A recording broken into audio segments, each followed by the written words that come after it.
2 minute रुकिए, मैं आपसे क्वेश्चन पूछूंगा, जितना पढ़ाया वहीं से ही क्वेश्चन पूछूंगा, ठीक है। और वो क्वेश्चन मैं आपको रिटर्न में भी दिखाऊंगा। जब हम क्वेश्चन करेंगे अभी तो हम रिटर्न में भी देखेंगे उसको, लेकिन तब भी मैं आप लोगों का एक हल्का सा समझाना चाहता हूं कि किस तरीके से क्वेश्चन एग्जाम में पूछे जा सकते हैं, ठीक है। चलिए ओपन हो गया, लीजिए।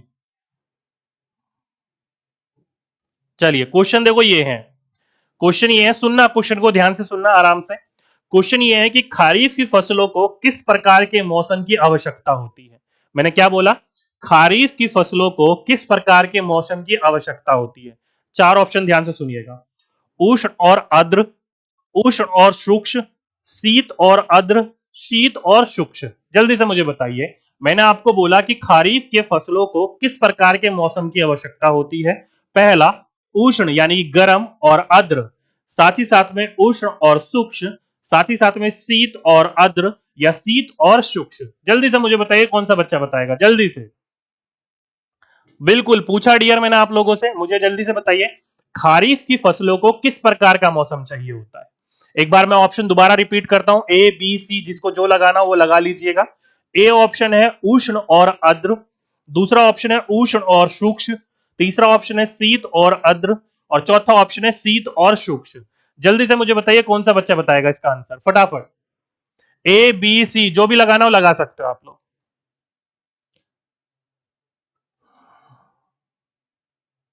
मैंने यार जून सितंबर तो पूछा ही नहीं, जून सितंबर कहां पूछा मैंने आपसे। मैंने आपसे पूछा मौसम कैसा चाहिए, उष्ण और आर्द्र, उष्ण और शुष्क, शीत और आर्द्र, और शीत और शुष्क। जल्दी से बताइए। चलिए सभी के सभी बच्चे कह रहे हैं शीत और आर्द्र। देखो दोस्तों, शीत, पहली बात तो ये समझिए, खरीफ की फसलें जब बो रहे होते हैं हम, उस समय वर्षा हो रही होती है। क्या हो रही होती है, वर्षा हो रही होती है। तो वर्षा में हमें ठंडक मिलती है, अच्छा लगता है। तो शीत नहीं हो रहा होता उस समय, ध्यान रखिएगा दोस्तों, शीत नहीं हो रहा होता उस समय। जो मौसम होता है वो आर्द्रता से भरा रहता है। कैसा मौसम रहता है, नमी वाला मौसम रहता है। तो नमी चाहिए होती है हमें, आर्द्र चाहिए होती है। साथ ही साथ में इस समय गर्मी हो रही होती है। क्या हो रही होती है, गर्मी। तो हमें ऊष्मा चाहिए होता है, यानी कि उष्ण मौसम चाहिए होता है। तो उष्ण और आर्द्र जिस जिस बच्चों ने लगाया, यानी कि ऑप्शन नंबर ए लगाया, वो सभी के सही बच्चों ने बिल्कुल करेक्ट आंसर लगाया। बस मैं आप लोगों से यही समझाने की कोशिश कर रहा था कि इस समय जो मौसम होता है वो कैसा होता है, उष्ण। ध्यान रखिएगा कैसा होता है, उष्ण यानी गर्म हो रहा होता है। कैसा मौसम होता है, गर्म होता है। और साथ ही साथ में यहां पर जो मौसम हो रहा होता है वो आर्द्र हो रहा होता है। कहने का मतलब है इस समय जो मौसम होता है वो गर्मी वाला होता है और आर्द्रता से भरा रहता है, नमी से भरा रहता है। इसलिए इसे उष्ण और आर्द्रता वाला मौसम कहा जाता है, ठीक है। वहीं पर ही दोस्तों जब रावी की फसल बोई जाती है, रावी की फसल बोई जाती है शीत ऋतु में। कब, शीत ऋतु में। तो इस समय जो मौसम हो रहा होगा वो कैसा हो रहा होगा, सीधी सीधी सी बात है, शीत हो रही होगी, मतलब ठंड पड़ रही होगी। लेकिन साथ ही साथ में और क्या हो रहा होगा, तो देखो दोस्तों, जब ठंडी पड़ती है तो ठंडी के समय सीधी सीधी सी बात है, आर्द्रता तो देखने को मिलती नहीं है, नमी तो देखने को मिलती नहीं है। तो उस समय क्या मिलेगा, सूक्ष्म मौसम देखने को मिलेगा, ठीक है। क्योंकि आप सर्दियों में कितनी बारिश हो जाएगी, सर्दियों में आपने देखा है, गर्मी वगैरह सर्दियों में देखा होगा आपने किसी प्रकार की कोई चीजें। तो इसलिए दोस्तों कभी भी ध्यान रखिएगा, पूछा जाएगा तो आपको इस चीज के बारे में पता होना चाहिए, ठीक है। चलिए बहुत बढ़िया, इतनी सी बात समझ में आ गई सभी बच्चों को। सिंपल से टॉपिक थे, सिंपल बिंदु थे। आगे चलते, आगे देखो क्या बोल रखा है कि फसल उगाने के लिए किसान को अनेक क्रियाकलाप क्या करना होता है, समय की अवधि में करने पड़ते हैं। मैंने क्या बोला दोस्तों, जब भी कोई किसान फसल बोएगा तो उस फसल बोने के समय उसको बहुत प्रकार के कार्य पड़ने पड़ेंगे, अतिरिक्त कार्य करने पड़ेंगे। कैसे करने पड़ेंगे, अतिरिक्त कार्य करने पड़ेंगे। क्या क्या कार्य करने पड़ेंगे, तो दोस्तों कुल मिलाकर ये आपके कितने, 7 स्टेप है। इन 7 स्टेप को एक किसान को फॉलो करना होता है। कितने, ये जो 7 स्टेप्स हैं, ये जो चरण है आपके, इन 7 चरणों को आपको एक किसान को फॉलो करना होता है किसी भी फसल को बोने के लिए। सबसे पहले वो किसान क्या करेगा, मिट्टी तैयार करेगा। ध्यान रखिएगा ये स्टेप पूछे जा सकते हैं आपके एग्जाम में। क्या करेगा, सबसे पहले अपनी सॉइल को प्रिपेयर करेगा। सबसे पहले कोई भी किसान हो, किसान जब भी अपनी फसल को बोएगा तो बोने से पहले उसको अपनी मिट्टी को तैयार करना पड़ेगा। जैसे कि आपने एक क्वेश्चन पूछा जाता है कि हमारे यहां पर अनियन की फसल बोई जाती है साउथ में, तो प्याज बोने की क्रम को बताइए। तो पहला क्या होता है, मिट्टी की निराई गुड़ाई करना, नरम करना। तो ये 7 स्टेप है। पहला मिट्टी को तैयार करना, आप सही बच्चों को पता है, मिट्टी को जोतना, चाहे वो 1 फाल 2 फाल 3 फाल किसी भी प्रकार के हल से करो, या फिर किसी भी प्रकार के गैंती या फिर कस्सी वगैरह से करो वो अलग बात है, खुरपी वगैरह से करो, लेकिन आपको मिट्टी नरम करनी पड़ेगी, पॉली करनी पड़ेगी, हल्की करनी पड़ेगी, ताकि मिट्टी को अल्टा पलटा जा सके, नीचे की मिट्टी ऊपर, ऊपर की मिट्टी नीचे, मट्टी में एक क्या बन सके, हवा का एक दौर बन सके, आराम से सारी की सारी चीजें वहां पर हो सके। ठीक है, तो पहला मिट्टी को नरम करना, तैयार करना। दूसरा बुआई। बुआई कहने का मतलब आपको प्याज बोना है तो प्याज के बीज बोइए, गेहूं बोना है तो गेहूं, धान बोना है तो धान, मक्का बोना है तो मक्का। तो दूसरा स्टेप होता है बीज बुआई। तीसरा स्टेप होता है दोस्तों उसके समय समय पर उसमें खाद डालना, या फिर जो भी आपके उर्वरक है, यानी कि जो भी आप केमिकल फर्टिलाइजर का इस्तेमाल कर रहे हो, चाहे वो एनपीके हो, यूरिया हो, पोटास हो, कोई भी हो, आप जो भी केमिकल फर्टिलाइजर का इस्तेमाल कर रहे हो वो। तो एक हो गया खाद डालना, और फिर हो गया उसमें उर्वरक देना समय समय पर, हर समय पर। आपको पता होगा जैसे कि जब पौधा बढ़ रहा होता है उसे नाइट्रोजन की मात्रा बहुत चाहिए होती है, क्योंकि उसको बढ़ने के लिए और पत्ती के विकास के लिए, फूल के विकास के लिए नाइट्रोजन चाहिए होती है। तो उस समय हमें उसमें क्या डालना होता है, खाद और उर्वरक डालना होता है। उसके बाद में सिंचाई करना, समय समय पर सिंचाई भी करना जरूरी है। क्यों? क्योंकि मट्टी को वो नमी चाहिए, पौधे को बढ़ने के लिए पानी चाहिए। क्यों? क्योंकि पौधे को प्रकाश संश्लेषण करना है, और प्रकाश संश्लेषण में क्या चाहिए, जल चाहिए, सूर्य का प्रकाश चाहिए, क्लोरोफिल चाहिए और कार्बन डाइऑक्साइड चाहिए। अगर कोई भी चीज नहीं मिली तो भोजन नहीं बना पाएगा, और भोजन नहीं बना पाएगा तो पौधा बढ़ेगा नहीं। तो इसलिए दोस्तों समय समय पर सिंचाई करनी होती है। फिर उसमें खरपतवार भी आ जाती हैं, ऐसे कई अनवांटेड चीजें जो होती हैं उसके अंतर्गत आ जाती हैं, उसको भी हमें समय समय पर हटाना होता है। अब देखिए दोस्तों, मैं आपसे एक क्वेश्चन पूछता हूं। एक हो गया आपका उर्वरक, और एक हो गया आपका खाद, या फिर कुछ भी लगा सकते हो। अब कई बच्चे कहेंगे सर ये उर्वरक और खाद क्या? तो उर्वरक कहने का मतलब है आपका केमिकल फर्टिलाइजर, और खाद कहने का मतलब आपका गोबर, केंचुए वाली खाद वो। ठीक है, तो ये दोनों की दोनों होगी।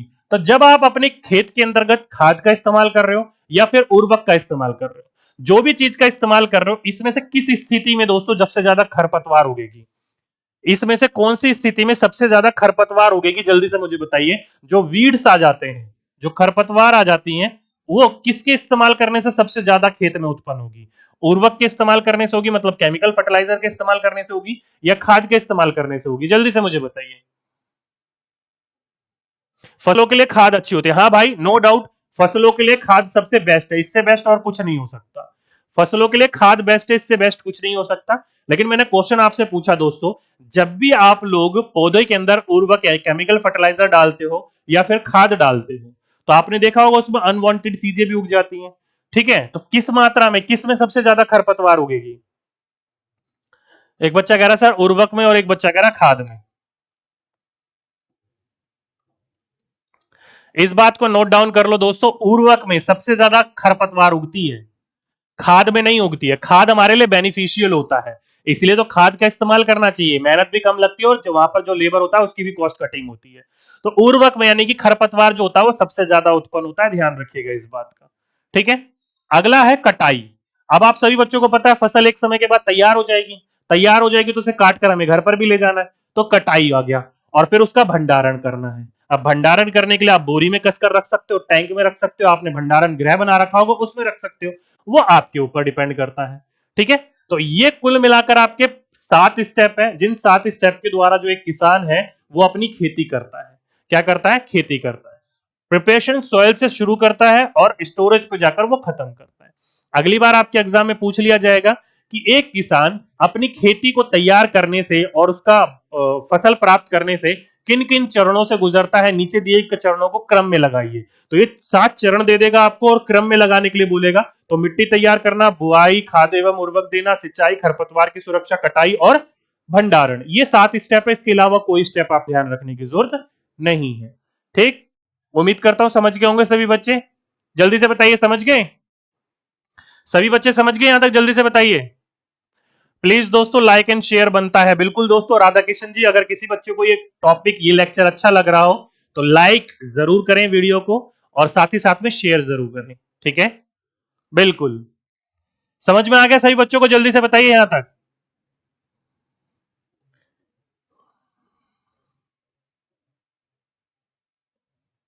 इसका मतलब है कि खरपतवार से सुरक्षा खाद से होगी। हाँ जी भाई, मैंने ये बोला, खाद में ये नहीं बोला कि नहीं उगती, खाद में भी उगती है, लेकिन इससे ज्यादा इसमें उगती है। ध्यान रखिएगा इस बात को। यस सर, यस सर, समझ में आ गया, आ गया, आ गया, आ गया। तो चलिए क्वेश्चन के ऊपर आइए। अब क्वेश्चन लगाइए और बताइए क्या सही आंसर होगा। क्वेश्चन वही है, क्या बोल रखा है देखिए, खरीफ की फसलों को क्या है, वर्षा के मौसम के आरंभ में बोया जाता है तथा इन्हें मानसून यानी कि बरसात की फसल भी कहा जाता है। निम्नलिखित में से कौन सा समूह खरीफ की फसल का उदाहरण है? जल्दी से मुझे बताइए, एग्जाम्पल ऑफ खरीफ क्रॉप। कौन सा बच्चा बताएगा? इंग्लिश हिंदी दोनों पढ़ लीजिए। टॉपिक समझ में आ गया तो आइए क्वेश्चन के ऊपर। क्वेश्चन बताइए। और भाई ध्यान रखिएगा, कोई भी बच्चा हमारे यहाँ पर पेड़ वाला बच्चा हो, हमारी पेड क्लास का कोई भी बच्चा यहाँ पर है, तो कृपया करके वो अपने मन पर थोड़ा सा काबू रखिएगा कि सर आपने पेड़ में तो ये सब पढ़ाया नहीं और यहाँ पर आप सबको पढ़ाने लग रहे हो। तो कृपया करके थोड़ा सा अपने मन पर काबू रखिएगा दोस्तों। पेड़ वालों के बच्चों के लिए अभी मैंने ज्योग्राफी और साइंस स्टार्ट करी है, जल्दी आप लोगों के टॉपिक आ जाएंगे, वहां पर भी मैं आप लोगों को पढ़ाऊंगा। ठीक है, चलिए ये हुई ना बात। अब सारे बच्चे समझ गए कि option number A is the right answer, ये खरीफ की फसलें हैं।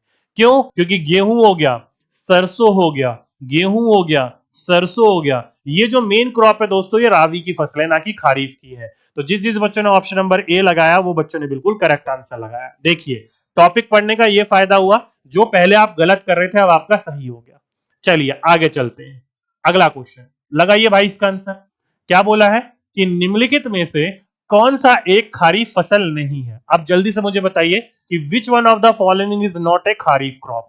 इनमें से कौन सा एक खरीफ की फसल नहीं है? जल्दी से बताइए, कौन सा बच्चा बताएगा? कौन सा बच्चा बताएगा? जल्दी से बताइए भाई, इनमें से कौन सा एक खरीफ की फसल नहीं है भाई? जल्दी से बताओ।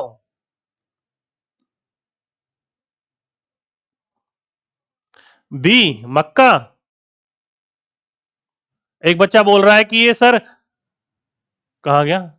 अच्छा, ये बच्चा बोल रहा है कि ये शोरगम क्या होता है? दोस्तों जैसा बाजरा होता है ना, बाजरे की तरह ही आपका एक ऊपर से कली लगती है, फूल लगते हैं, मतलब एक छोटे छोटे से दाने होते हैं, वही है ये। ठीक है, अब मैं आपको इमेज बता दिखाता तभी आप लोग समझ पाते। बस एक तरीके से मान लीजिएगा बाजरा की तरह ही छोटे छोटे से लगते हैं, लेकिन बाजरा लगता है एक डंडे में और ये थोड़ा खिले हुए में लगते हैं। ठीक, चलिए कुछ बच्चे सी लगा रहे हैं और कुछ बच्चे डी लगा रहे हैं। देखिए दोस्तों, जिस जिस बच्चे ने डी लगाया वो बच्चे ने बिल्कुल सही आंसर लगाया, गेहूं यानी कि वीट। वीट जो है खरीफ की फसल नहीं है दोस्तों, रावी की फसल है। किसकी है? रावी की फसल है। बाकी धान, मक्का और सोयाबीन, ये सारी की सारी जो है दोस्तों आपकी किसकी फसल है दोस्तों? तो ये हमारे खरीफ की फसल है। तो अभी मैंने आपको बोला धान और मक्का तो पढ़ाया ही था, वहां पर सोयाबीन नहीं दे रखा था मैंने, तो सोयाबीन नहीं दे रखा था तो इसका मतलब ये थोड़ी है। एक बहुत ही बड़ी लिस्ट होती है दोस्तों, जल्दी मैं आपको एक ट्रिक के द्वारा समझा दूंगा, अभी आप इतना समझ लीजिएगा, क्योंकि गेहूं हमने साफ साफ पढ़ा था। चलिए अभी मैं आपको दिखाता हूं, ये देखिए गेहूं साफ साफ पढ़ा था यार हम लोगों ने। ये किसकी फसल है? रावी की फसल है। बड़े बड़े अक्षरों में हमने गेहूं पढ़ा था, ये तो देख लेते हैं आप लोग। ठीक है, तो जिस जिस बच्चों ने डी लगाया वो बच्चों ने बिल्कुल करेक्ट आंसर लगाया। ठीक, चलिए आगे चलते हैं। अगला क्वेश्चन क्या बोल रखा है? बोल रखा है कि वर्षा ऋतु में बोई जाने वाली फसलों को डैश कहते हैं और शीत ऋतु यानी कि अक्टूबर से मार्च में बोई जाने वाली, उगाई जाने वाली फसलों को डैश कहते हैं। लीजिए जल्दी से मुझे बताइए, कौन सा बच्चा बताएगा? जो क्रॉप हम रेनी सीजन में उगा रहे हैं are called dash, and the crop जो हम ग्रो कर रहे हैं विंटर सीजन में अक्टूबर से मार्च के बीच में, उसे हम डैश कहते हैं, इज कॉल्ड, आर कॉल्ड। जल्दी से बताइए कौन सा बच्चा बताएगा? जल्दी से बताइए दोस्तों। D, A D, A D.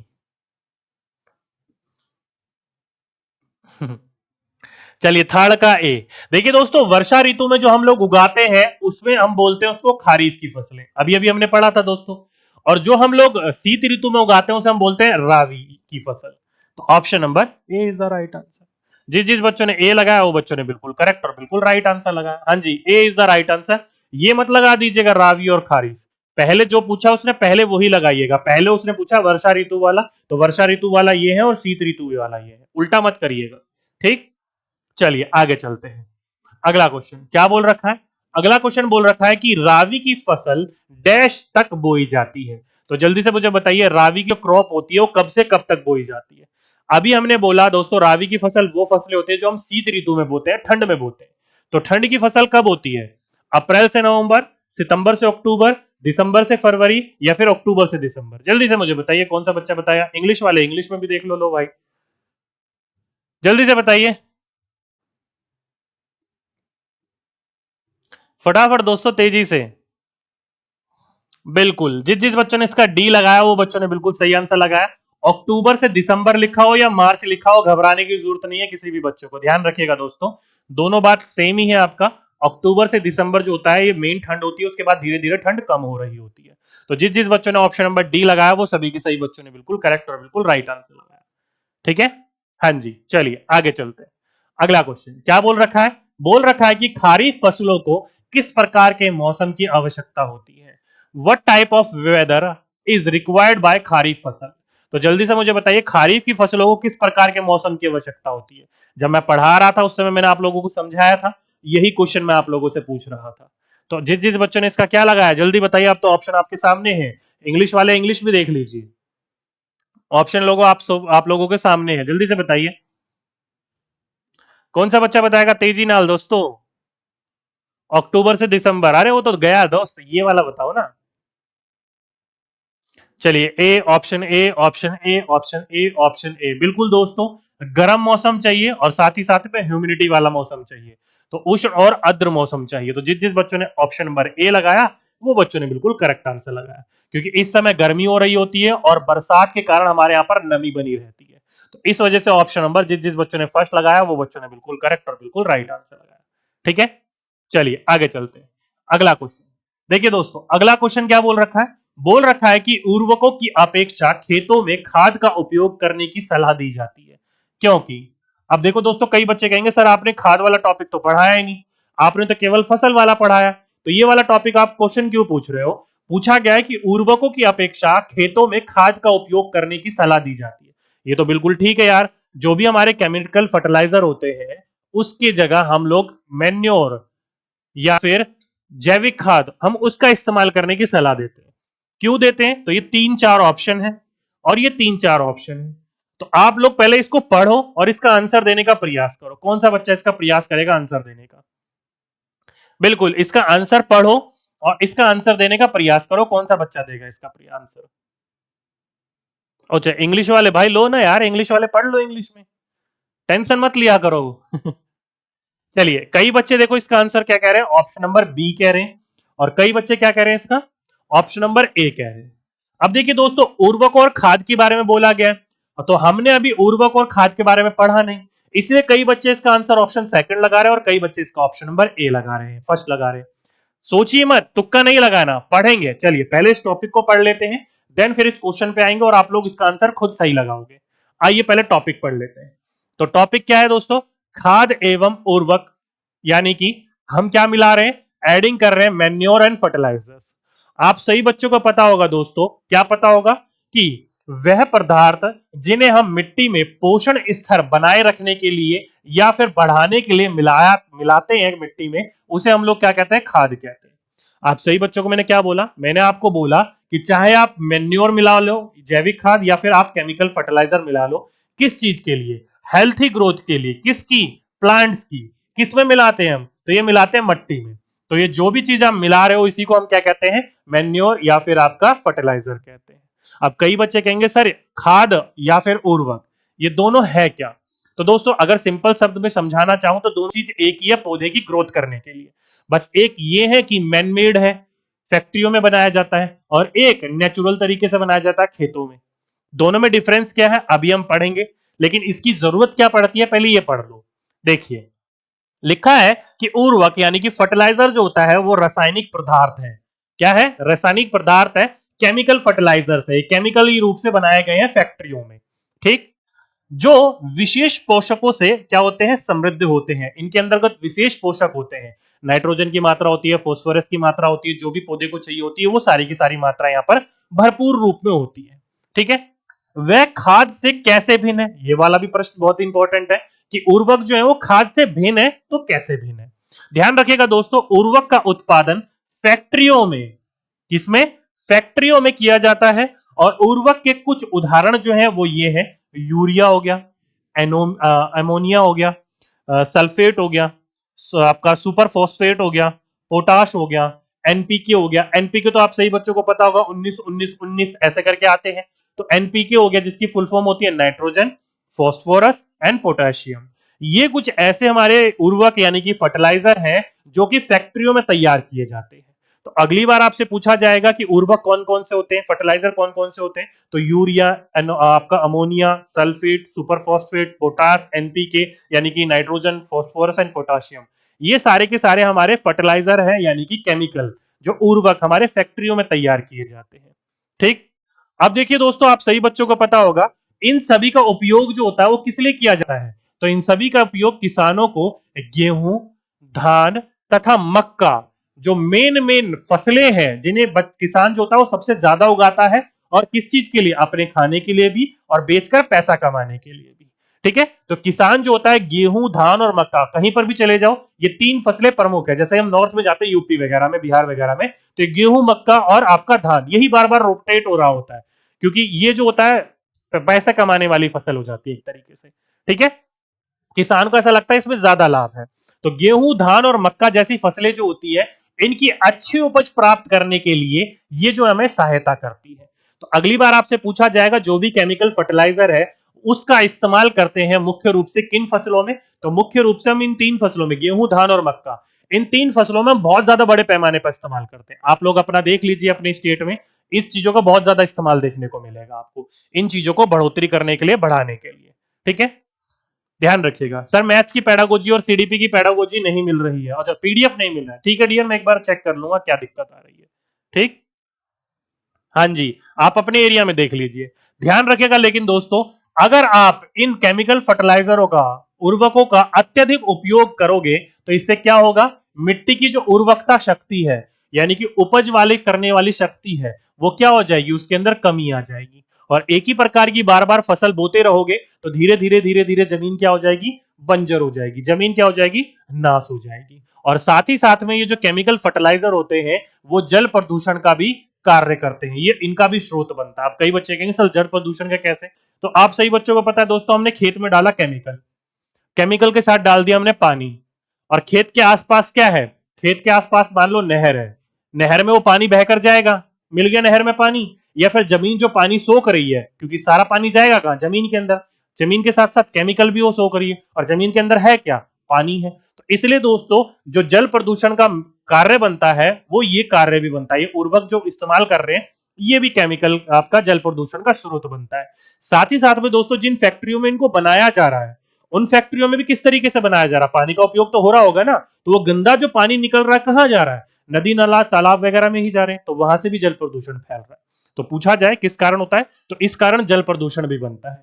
ठीक है, साथ ही साथ में मिट्टी की उर्वरकता बनाए रखने के लिए हमें उर्वरकों के स्थान पर क्या करना चाहिए, जैविक खादों का उपयोग करना चाहिए। अब बच्चा कहेगा सर ये जैविक खाद क्या है, तो उर्वरक क्या है, केमिकल फर्टिलाइजर क्या है, ये सभी बच्चों को समझ में आ गया होगा।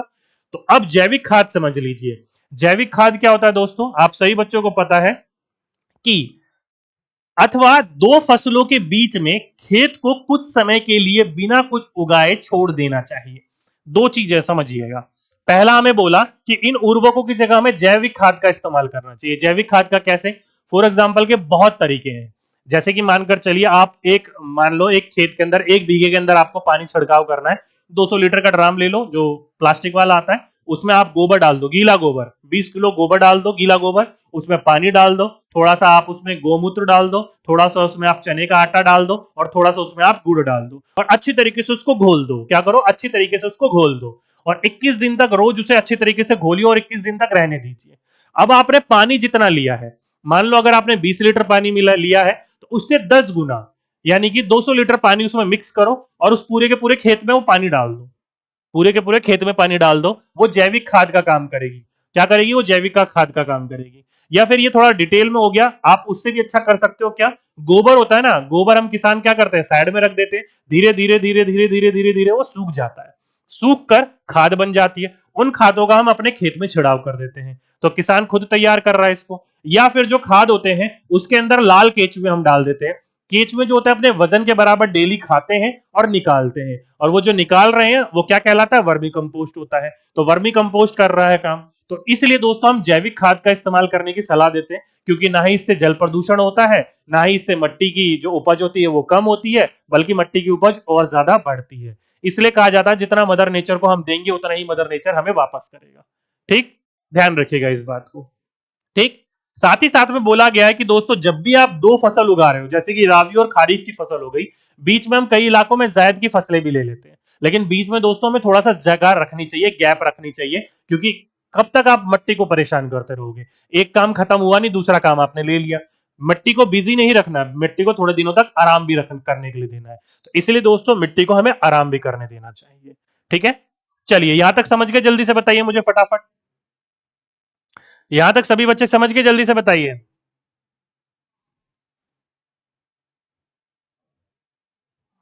जल्दी से बताइए, यहां तक समझ गए।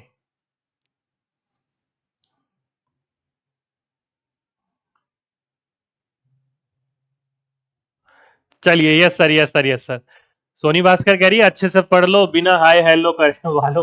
ओके भाई, पढ़ लो, हाय हेलो में कुछ नहीं रखा। इतना डिटेल में पढ़ा रहा हूं यार, फिर भी तुम लोगों को कदर नहीं है। चलिए आइए आगे चलते हैं। आगे चले तो दोस्तों अब आ जाता मेन बिंदु, समझ लीजिए। ये आपके एग्जाम में पूछे जाने वाला हॉट टॉपिक है, ध्यान रखिएगा, बहुत ज्यादा इंपॉर्टेंट है, पूछा जाएगा आपके यहां से एग्जाम में क्वेश्चन। क्या पूछा है? जो उर्वरक है यानी कि जो केमिकल फर्टिलाइजर है और जो खाद है, इन दोनों के बीच में डिफरेंस क्या है? ध्यान रखिएगा, फर्टिलाइजर और मैन्योर में डिफरेंस क्या है, इन दोनों के बीच में, इन दोनों के बीच में अंतर क्या है। चलो एक एक करके अंतर समझते हैं। पहला, एक तो दोस्तों जो केमिकल फर्टिलाइजर यानी कि उर्वरक है, ध्यान रखिएगा, ये एक मानव निर्मित लवण है। क्या है? मनुष्य के द्वारा बनाया गया है फैक्ट्रियों के अंतर्गत। लेकिन जो ये खाद है दोस्तों, ये एक प्राकृतिक पदार्थ है। क्या है? प्राकृतिक पदार्थ है, जो गोबर या फिर पौधों के अवशेषों के विघटन से प्राप्त होता है। आप जब, सभी बच्चों को पता है, हम गोबर लेते हैं जो गाय भैंस वगैरह करती है, एक साइड किनारे में रखते रहते हैं, धीरे धीरे धीरे धीरे धीरे धीरे सूख कर वो सूख जाती है और वो खाद बन जाती है। या फिर हम उस गोबर को लेते हैं और उसमें केंचुए छोड़ देते हैं और केंचुए खा खाकर मल करते रहते हैं, तो वो भी क्या है? एक जैविक खाद है। तो वो जो है नेचुरल प्रोसेस है। या फिर कई सारी हमने पत्तियां इकट्ठी कर ली, उसको एक जगह रख दिया, वो धीरे धीरे सड़ गई, पत्तियों की खाद बन गई, तो प्राकृतिक प्रोसेस है। हम किसी मानव का उसमें हस्तक्षेप नहीं है। तो खाद जो होती है दोस्तों प्राकृतिक रूप में तैयार होती है, चाहे वो गोबर वाली हो चाहे पौधे वाली हो। और जो हमारी फर्टिलाइजर है उसको मानव निर्मित करता है, मानव बनाता है। ठीक।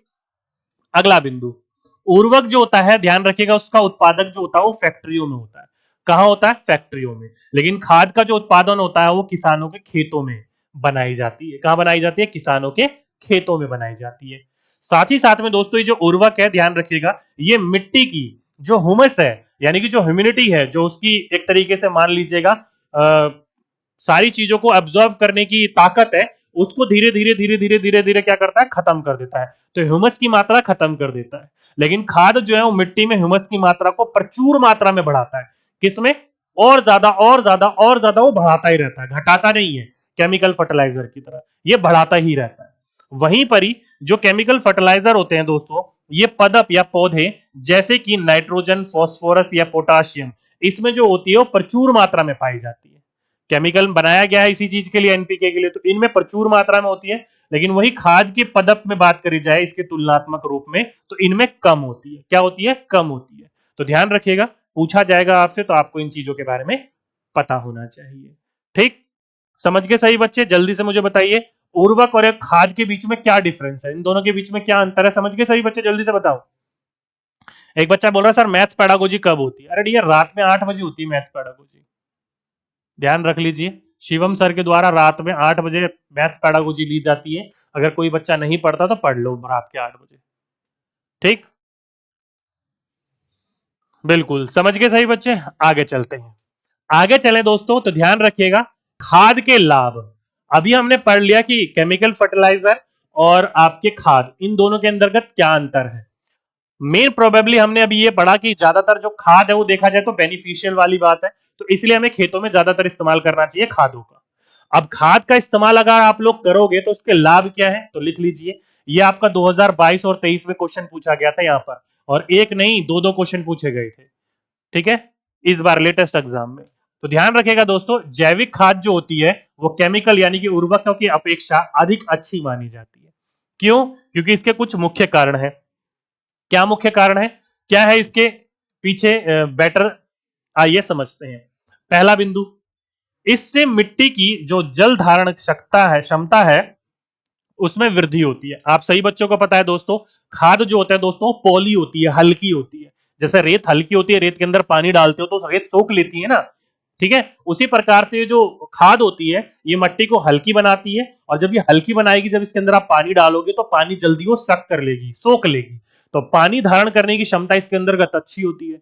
तो मिट्टी में पानी धारण करने की क्षमता अच्छी होगी तो पौधे को पानी अच्छी तरीके से मिलेगा, नमी बनी रहेगी, और नमी बनी रहेगी तो पौधा हमेशा हरा भरा रहेगा, और हरा भरा रहेगा तो हमें फूल फल अच्छे से देगा।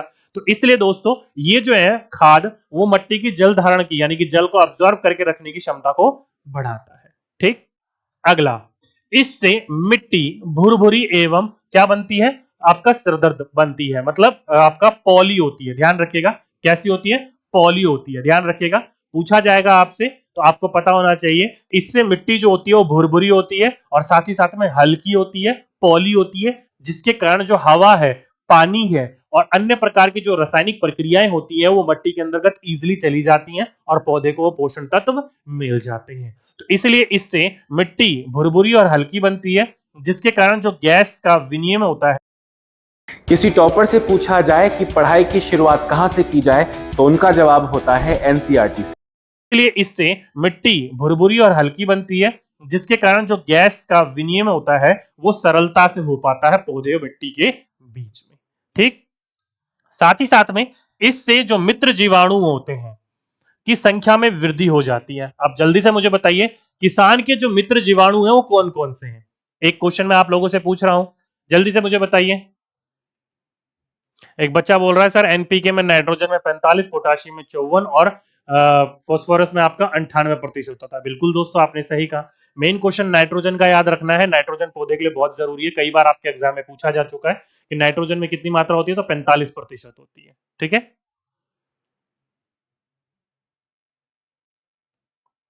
टेलीग्राम पर पीडीएफ डलवा दीजिएगा डियर। ठीक है, मैं आप अभी क्लास खत्म होने के बाद डलवा दूंगा आपकी पीडीएफ। ठीक है। अरे 3 बजे होती है एसएसटी क्लास मेरे भाई, ध्यान रखिएगा। ठीक। हाँ 3 बजे हो जाती है। तो देखो दोस्तों, एक तो आप लोगों ने लिखा दोस्तों केंचुआ, सही बात है। केंचुआ जो है किसानों का मित्र कहलाता है क्योंकि मिट्टी को हमेशा खाता रहता है, पॉली करता रहता है। जो केंचुआ होता है एक दिन में 3 बार नीचे जाता है 3 फीट तक, और फिर 3 फीट तक ऊपर आता है। यह प्रक्रिया वो दिन में 3 बार करता है। 3 बार नीचे जाएगा, 3 बार ऊपर आएगा। तो इस हिसाब से मिट्टी बहुत ज्यादा नरम हो जाती है, हल्की हो जाती है। तो एक तो केंचुआ हो गया मित्र किसानों का, दूसरा सांप हो गया। आप सही बच्चों को पता है दोस्तों, चूहा वगैरह जो होता है वो खेतों में बिल वगैरह बना लेता है, और बिल बनाकर वहां पर वो नीचे जड़ें खा जाता है फसलों की, फसल खराब हो जाती है। लेकिन सांप जो होता है वो चूहों को खाकर हमारी रक्षा करता है। तो सांप हुआ किसानों का मित्र। और तीसरा हो गया दोस्तों मेंढक। मेंढक जो आपकी फसलों के अंतर्गत टिड्डे वगैरह हो गए, अन्य प्रकार के छोटे मोटे कीट पतंगे हो गए, मेंढक उनको खाकर हमारी फसलों की जो चपट कर जाती हैं उनसे हमारी रक्षा करता है। तो केचुआ हो गया, सांप हो गया, मेंढक हो गया, ये हमारे मित्र कहलाते हैं, मित्र जीवाणु कहलाते हैं। ठीक है। साथ ही साथ में दोस्तों इस जैविक खाद से मिट्टी का जो गठन होता है, यानी कि मिट्टी की जो उपज की क्षमता होती है वो बढ़ती है, उसमें वृद्धि होती है और अच्छा माना जाता है, अच्छी हो जाती है वहां पर मिट्टी। ठीक है। तो ये सारे के सारे जो है वो हमारे लाभ हैं। किस चीज के लाभ है ये? अगर आप खाद इस्तेमाल करोगे तो खाद के इस तरीके के इस्तेमाल है, पूछा जाएगा आपके एग्जाम में, तो आपको इन चीजों के बारे में पता होना चाहिए। ठीक है। सर टेलीग्राम पर क्या सर्च करना है? डियर कुछ नहीं सर्च करना, बस आप इतना सर्च मार लीजिए, डी के गुप्ता 1112, ये सर्च मार लीजिए। ये अपना टेलीग्राम चैनल है। इस टेलीग्राम चैनल पर आपको सारी की सारी पीडीएफ वगैरह मिल जाएंगी। ठीक है। अगर सर्च नहीं लग रहा है तो मैं आप लोगों को लिंक प्रोवाइड करवा देता हूं, 2 मिनट रुकिए,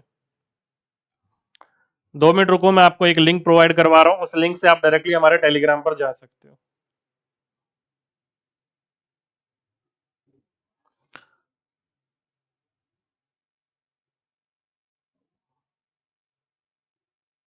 क्या टेलीग्राम कोई भी क्लास होती है तो 10 मिनट पहले वहां से नोटिफाई भी कर दिया जाता है।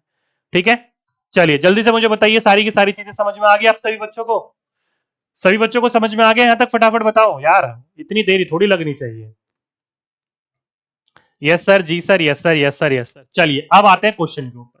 तो देखिए दोस्तों, थोड़ी देर पहले आपको ये क्वेश्चन मैंने जब दिया था आप लोग गलत कर रहे थे। अब लगाइए, उर्वरकों की अपेक्षा खेतों में खाद का उपयोग करने की सलाह दी जाती है, क्योंकि? तो क्यों दी जाती है भाई? देखो, पहला, खाद जो होता है वो जैव निम्नकरणीय है। बिल्कुल दोस्तों, आपको पता है जो हमारा जैविक खाद होता है ये हमारे खेतों में बनाया जाता है और प्राकृतिक डिग्रेडेबल होता है, नेचुरल के तरीके से तैयार किया जाता है, तो ये बिल्कुल ठीक है।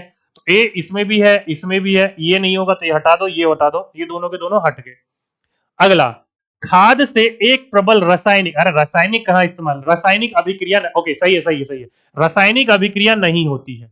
मैं सोचा रासायनिक अभिक्रिया बोल रखा, नहीं होती, बिल्कुल दोस्तों नहीं होती है, केमिकल फर्टिलाइजर से होती है, ये भी ठीक है। अगला, खाद से मृदा में सूक्ष्म जो भी आपके रुद्र होते हैं, यानी कि जो भी अलग अलग प्रकार की चीजें होती हैं, जो मित्र जीव होते हैं, उसमें आपकी बढ़ोतरी होती है, बिल्कुल ठीक है। खाद की बड़ी मात्रा की आवश्यकता होती है, नहीं दोस्तों, खाद की बड़ी मात्रा आवश्यकता नहीं होती है, खाद को हमें लिमिटेड लेवल में इस्तेमाल करना चाहिए, ज्यादा करने से पौधे वगैरह जल भी जाते हैं, खराब भी हो जाते हैं, तो इसलिए ऑप्शन नंबर बी। जिस जिस बच्चों ने ऑप्शन नंबर बी लगाया वो बच्चों ने बिल्कुल करेक्ट और बिल्कुल राइट आंसर लगाया, ठीक है। तो जिस जिस बच्चों ने बी लगाया सही लगाया, ओके। अगला क्वेश्चन, अगला क्वेश्चन देखो क्या बोल रखा है, बोल रखा है कि खाद के विषय में निम्नलिखित में से कौन सा विकल्प सत्य है। लीजिए भाई, ये भाई, खाद के विषय में निम्नलिखित में से कौन सा कथन सत्य है, कौन सा बच्चा मुझे बताएगा। यह मृदा की जल धारण क्षमता में वृद्धि करता है, बिल्कुल दोस्तों करता है, अभी अभी हमने पढ़ा था, सत्य ही पूछा ना, सत्य पूछा है। यह गैसों की विनिमय रोकने के लिए मृदा को क्या करता है, आपकी पॉली या फिर अंतरित करता है, बनाता है, नहीं दोस्तों, रोकने के लिए नहीं बनाता, बल्कि बढ़ाने के लिए बनाता है, ये तो गलत हो गया, रोकने के लिए थोड़ी बनाता है। यह मित्र जीवाणुओं की संख्या में वृद्धि करता है, बिल्कुल दोस्तों। यह मृदा की संरचना को बेहतर बनाता है, बिल्कुल, नरम बनाएगा, पॉली बनाएगा और जल क्षमता बढ़ाएगा, तो ये तीनों के तीनों बिल्कुल ठीक थे, ये बिल्कुल गलत था, क्योंकि रासायनिक प्रक्रिया को बढ़ाने के लिए वो करता है, तो बी गलत हो गया, बी गलत हो गया, तो ए सी एंड डी, यानी कि ऑप्शन नंबर थर्ड। जिस जिस बच्चों ने ए सी एंड डी लगाया, ऑप्शन नंबर थर्ड लगाया, वो बच्चों ने बिल्कुल करेक्ट और बिल्कुल राइट आंसर लगाया। बी कैसे हो जाएगा भाई, बी कैसे हो जाएगा, बी कैसे, गैस की जो विनिमय प्रक्रिया उसको रोकने के लिए नहीं, बढ़ाता है वो, यार अभी अभी तो मैंने आप लोगों को पढ़ाया था, ये देखो, जिसके कारण गैस का जो विनिमय होता है वो सरलता से होता है, बढ़ाता है उसको, रोकता थोड़ी है, पढ़ाया तो है यार मैंने अभी अभी, कैसे गलत कर रहे हो आप लोग, गलत हो गया ये, ठीक। अगला प्रश्न, बोला है कि निम्न में से गलत युग्म का चयन कीजिए, तो जल्दी से मुझे बताइए कि इनमें से कौन सा एक रॉन्ग पेयर है। पहला, जो क्रीमिंग खाद होती है, यानी कि जो आपकी वर्मी कंपोस्ट होती है, वो अर्थवॉर्म यानी केचुए से बनाई जाती है। खेत की खाद खेत के कचरे से बनाई जाती है। फार्म क्षेत्र की खाद गोबर, जो कि मूत्र और कूड़े से बनता है। और हरी खाद रासायनिक यौगिक होती है। लीजिए भाई, जल्दी से मुझे बताइए, आप सही बच्चों को पता है कि क्रीमिंग खाद यानी कि जो केंचुए की खाद होती है, जिसे हम वर्मी कंपोस्ट कहते हैं, केंचुए से बनती है, बिल्कुल ठीक है, हमें चलना है गलत, चुनना है, ठीक है। अगला है खेत की खाद जो होती है वो खेत के कचरे से बनती है, बिल्कुल दोस्तों, गाय भैंस के गोबर हो गया, या फिर वो भी नहीं हुआ तो पेड़ पौधे के पत्ते हो गए, सड़ी गली जो खरपतवार हो गई वो हो गई, उनसे बनती है, ये भी ठीक है। फार्म के लिए जो गोबर की खाद होती है, उसके गोबर मूत्र या फिर उसके जो कूड़े वगैरह से होते हैं, उससे बनती है, बिल्कुल ठीक है। हरी खाद जो होती है दोस्तों, वो जैविक खाद होती है, रासायनिक यौगिक नहीं होती है। जैसे कि फॉर एग्जाम्पल के रूप में आप किसी प्रकार की वर्मी कंपोस्ट बना रहे हो, या फिर किसी भी प्रकार की पत्तों वत्तों से स्टार्ट करके बना रहे हो, किसी सड़ी गली खाद से बना रहे हो, उसको हम एक रूप से हरी खाद कह देते हैं, ठीक है। तो ये गलत हो गया, रासायनिक यौगिक नहीं होती है ये, ठीक। आगे चलते हैं, अगला क्वेश्चन, पौधों के लिए एक संतुलित जो उर्वरक है वो डैश है। जल्दी से मुझे बताइए, एक बैलेंस फर्टिलाइजर जिसे आप डाइट बोल सकते हो प्लांट के लिए, क्या है वो यूरिया है, खाद है, या चूने के लिए रूप में सुपर फॉस्फेट है, या फिर एनोमिया सल्फेट है। जल्दी से बताइए कौन सा बताएगा, अनोमिया होगा, अमोनिया हो गया, चूना हो गया, खाद हो गया, फिर यूरिया हो गया, कौन सा बच्चा बताएगा करेक्ट आंसर, जल्दी से बताइए। बिल्कुल दोस्तों, एक पौधे के लिए सबसे बेस्ट है उसकी खाद, क्योंकि ये जल क्षमता भी बढ़ाता है, मिट्टी की उर्वरक शक्ति भी बढ़ाता है, गैस मट्टी को हल्की पॉली में बनाता है, गैस विनिमय भी बढ़ाता है, तो सबसे बेस्ट है मट्टी के लिए वो है खाद, और मट्टी बेस्ट होगी तो पौधे के लिए भी बेस्ट होगी। तो जिस जिस बच्चों ने खाद लगाया वो बच्चों ने बिल्कुल करेक्ट और बिल्कुल राइट आंसर लगाया, ठीक है।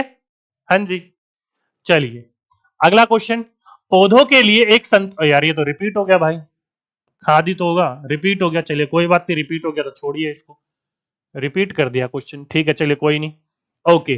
तो ये था दोस्तों आज का अपना एक टॉपिक, जिसमें दोस्तों